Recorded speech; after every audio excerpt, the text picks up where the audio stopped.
வணக்கம் நண்பர்களே, இது உண்மை ஆராய்க. நம்ம இந்த சேனல்ல எலிமினாட்டி அப்படிங்கிற அரச குடும்பத்தை பத்தி நிறைய காணொளிகள் பார்த்துட்டு இருக்கோம்.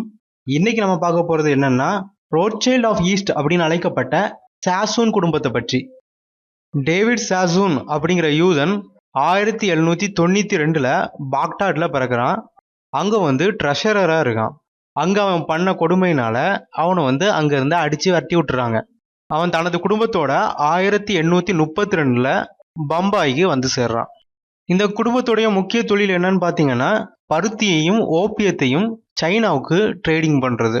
கிழக்கிந்திய கம்பெனியுடைய ஆட்சியில இவங்களுடைய வணிகம் இன்னும் பெருக ஆரம்பிக்குது.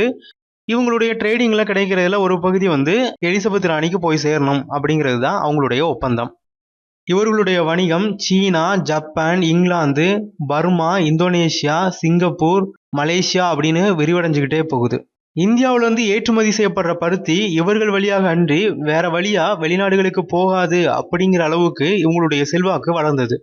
அந்த காலத்திலேயே சீனாவில் ஓபியம் வித்தது வழியா மில்லியன் கணக்குல இவங்க சம்பாதிச்சாங்க. 1839ல சீனாவை சேர்ந்த மன்சூர் அப்படிங்கிற மன்னர் இவங்களுடைய ஓபியம் ட்ரேடை பார்த்து மிகவும் கடும் கோபம் கொண்டாரு. ஏன்னா இதனால பல இளைஞர்கள் முழுசும் ஓபியத்துக்கு அடிமைப்பட்டு இருந்தாங்க. இதனால அதை தடுத்து நிறுத்துறதுக்காக ஒரு ஆணை பிறப்பிச்சாரு. ஒரு நாள்ல 2000 செஸ்ட் ஓபியம் கண்டுபிடிக்கப்பட்டு அது ஆத்துல கொட்டப்பட்டது. இதனால கடும் கோபம் கொண்ட சாசூன் இங்கிலாந்து அரசுடைய உதவியை நாடினாரு. அந்த காலத்துல இங்கிலாந்து வாடகைக்கு ராணுவம் கொடுத்துட்டு இருந்தது. அதன்படி இவரும் ஒரு ராணுவத்தை வாங்கிக்கிட்டாரு. இப்போ சாசூனுக்காக இங்கிலாந்து ராணுவம் தனது படைகளை அந்த மன்னனுடைய படைகள் மேல ஏவி விடுது. ஏற்கனவே சைனா முழுக்க ஓபியத்தால அடிமைப்பட்டிருந்ததுனால அவங்களால எதிர்த்து போரிட முடியல. கடைசியில சைனா தோற்று இங்கிலாந்து ஜெயிச்சது. இப்போ சீனாவே கிட்டத்தட்ட அவனுடைய கைகளில் இருக்கிற மாதிரி தான்.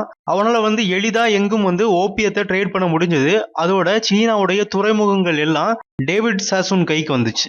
இதுதான் முதல் ஓபியம் போர் அப்படின்னு அழைக்கப்படுது. அந்த மன்சூ மன்னர் மறுபடியும் தனது வலிமையை அதிகரிச்சுக்கிட்டு 1858ல போர் செய்ய வர்றாரு.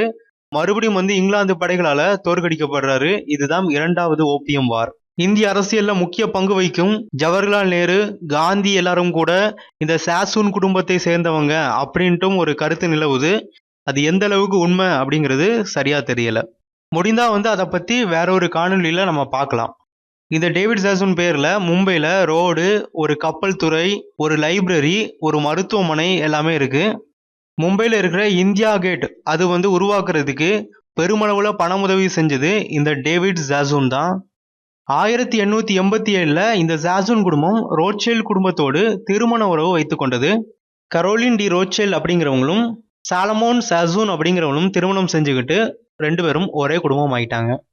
இந்த சாசூன் குடும்பத்துடைய பூர்வீகம் என்னன்னு பாத்தீங்கன்னா பெர்சியா. இந்தியாவிலையும் பல பார்சி குடும்பங்கள் இருக்கு. அவை எல்லாமே இந்தியாவில் அதிகாரமிக்கதாகவும் பணக்கார குடும்பங்களாகவும் இருக்குது. இந்திய அரசியலையே மாற்றி அமைக்கக்கூடிய குடும்பங்களாகவும் இருக்குது. சில மாதங்களுக்கு முன்னாடி இந்தியாவில் யூதர்கள் யாரெல்லாம் இருக்காங்க அப்படின்னு நான் தேடினப்ப கிடைச்ச ஒரு குடும்பம் இது. இதே போல பல குடும்பங்கள் இருக்கு.